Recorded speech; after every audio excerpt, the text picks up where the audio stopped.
game, softball, baseball, I don't care. So I'm not going to get electric players, everybody that walks in the door that has these crazy abilities. So I have to find a way to maximize what their body and their athleticism is capable of doing.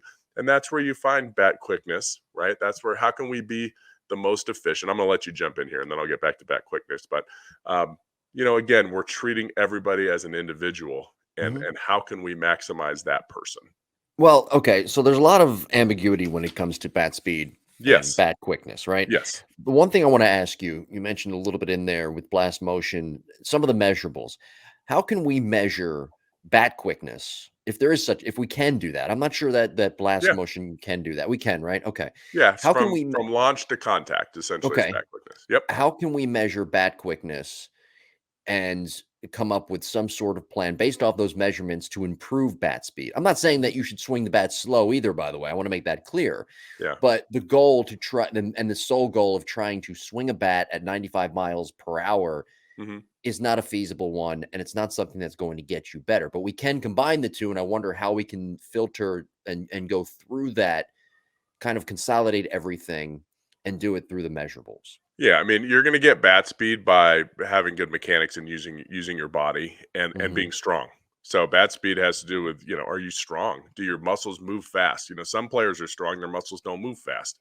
Right. They're not electric or explosive. So you can build that through strength exercises, swinging heavy bats, things like that. But yes, it has to be, just because somebody swings the bat. They used to they used to do bat speed with a radar detector. You would just swing at nothing. You would just swing the bat in space like a dry hack. And Right. then it would register the fastest speed of your bat. But it Hmm. wasn't barrel speed, it was like the end of the bat. Well, the end of the bat's going to be a lot faster than four or 5 inches from the end of the bat, right? That's where the sweet spot is. So that's the nice part. Blast actually is telling you what is your barrel speed, not the bat. Meaning, like in golf, if I'm swinging a really long club, it'll swing fast than a short club, just because of leverage and length and whip. So it's just, but that's what it was. Oh, we measured, bat speed. For me, honestly, what is the ball doing? Right. Right? If you, for instance, if somebody has really good bat speed and it's way out in front and they hit a ball really hard, it's probably a one hopper to the shortstop. Hmm. I don't care about a one hopper to the shortstop. No. That's not gonna get us a lot of success in the box.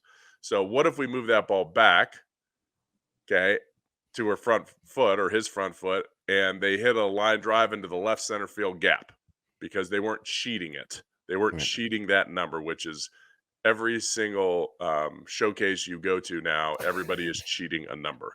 They're cheating a throwing number. They can't really cheat. At least when we do our speed stuff, when we do our assessments, at the lab, it's Mhm. like laser time. So it doesn't move until they go through the they go through the it's not a stopwatch. It's all done digitally. So So you're saying that your players don't field a ground ball as if they were at shortstop and then shuffle their feet 8 times or and then try to throw as hard as they can. yes, Yeah. right. And it's like, oh, Showcases are great. doing great things for It's the kids, same I have to thing as tell a you. pull down. When people like, why do you Ugh. do a pull down? Well, you're doing a pull down to try to throw harder. Yeah. I mean, I'm assuming, I'm not a pitching They don't coach. do these things, by the way, and because you scout these Yeah. hitters in the Dominican Republic and you internationally. They don't do these things internationally, right? They don't have these type showcases where these coaches say, "Okay, try to throw as hard and let's measure your velocity from short to Yeah. They first." they have And but there's more. It's showcases, more but it's consolidated, different. right? It's different. They're saying, "Okay, don't shuffle your feet 8,000 times." Correct, and they do have Yeah. technology, like, they'll throw a blast on, but Mhm. the players aren't manipulating the blast, they're just taking their normal BP Right. with the blast, they're not, because you know why? Because scouts are there looking at ball flight too, Yeah. and they're like, "Okay, well, that ball looks good off the bat," and their numbers were this, not what is the number that gets posted to a website, and then random people look at the website and say, "Oh my gosh, this person's bat speed or exit velocity is 103 miles an hour." Well, they may have Crazy. only hit one ball, and it was a Yeah. hooked ground ball down the left field line, and it was 103 miles an hour, but they went over 10 in the games that weekend. So there's a lot, that we do. But pull downs, getting back to pull downs, that's one of the things. Look, I'm trying to get a number and use the pull down for And again, I don't know if that's good for your arm, bad for your, I really don't know. I don't have an opinion on that, but I'm assuming it's to get your body into position to throw hard. Okay. Like Right. that's almost like chaos training. If I try to throw hard, my body's probably going to stride the right way. I'm going to, land the right way. I'm going to turn the right, whatever it is. But, oh, my pull down was 102. I'm going to put that up. That doesn't make you pitch like, that doesn't mean you're going to throw harder from a regular pitching position, right? It just means that if you sprint halfway down a cage and throw as hard as you can, that your arm strength is getting better. So I think for a personal note, it's like, yeah, I'm throwing harder. I feel good. But for somebody to post that and be like, wow, look at me, that doesn't really do it. Throw a bullpen, and if you throw it 98 miles an hour, I'm like, okay, I don't care if his pull down is 93 or 115. You know what I mean? Like he's doing it in the proper environment. So we have to be careful, like anything else. Bat quickness, like I said before, is super important. If you cast the bat, so if you lose your top hand early, typically your bat quickness will be delayed. Okay. If you pre-extend your arm early, your bat speed will be delayed. Now, sometimes I use bat quickness readings on video analysis because my eyes can tell me a lot more than what that sensor is. Some players have like a weird hitch. Okay. They may have a little hitch with their hands. Well, what'll happen is that sensor will think that that hitch is the start of the swing. So now all of a sudden I might have a player that shows bat quickness at 0.20 instead of 0.16, and I'm like, well, that's bad, unless they're 10, right? But maybe this person's 16 and they're at 0.2, 0.19, 0.2, and I'm like, what is going on? Their swing looks pretty good. Usually it's they just do something with their hand that accelerates the knob, and then that sensor reaction says, oh, he's starting his swing. Well, maybe he really didn't start his rotation yet. Maybe it was Right. part of his, like Gary Sheffield would be a nightmare for the blast. Okay. Like it's going to have a hard time figuring out where. So sometimes there's that, where it's like it looks like a bad reading. And then sometimes you have a bat quickness reading that's just not great, but the player's 12 years old and they find barrel after barrel after barrel. And it's like, okay, I'm not going to change that. You're 12. You know what's fun when you're 12? Finding barrels, Yeah. right? Getting on base, not Because then going you don't one for quit. 10 with a home run, right? Going 6 for 10 with a couple doubles.